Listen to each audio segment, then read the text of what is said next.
আসলে জাহান্নাম সমস্ত খারাপ কাজের পরিণাম আমরা বলি, তো জাহান্নাম সম্পর্কে আল্লাহ কোরআনুল কারীমে কি বলছে? বলছে যে কাল্লা, না, কখনো না। ইন্নাহুম আর রাব্বিহিম ইয়াওমাইযিল লামাহজুবুন, নিশ্চয়ই সেদিন তারা তাদের রব থেকে পর্দার আড়ালে থাকবে।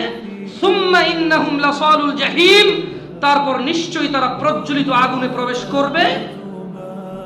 ইউকাল, সুম্মা ইউকাল, তারপর তারা বলবে হাযাল্লাযী কুনতুম বিহি তুকাযযিবুন, আরে এটা তো সেই দিন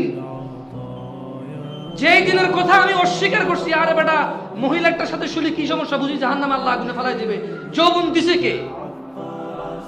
চোখ দিয়ে সৌন্দর্য বোঝার ক্ষমতা দিছে কে?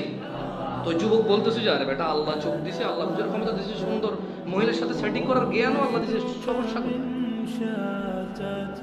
এত কিছু আল্লাহ দেওয়ার পর আল্লাহর দেওয়া জ্ঞান, আল্লাহর দেওয়া চোখ দিয়ে দেখলাম, আল্লাহর দেওয়া জ্ঞান দিয়ে পটাইলাম, হ্যাঁ, বন্ধুর হুন্ডা R15 নিয়ে যে স্কুলের সামনে দাঁড়ায় থাকতাম, হাত পা চাপে ধরা, দোস্ত একটু দে না। তো এই বুদ্ধি কে দিছে?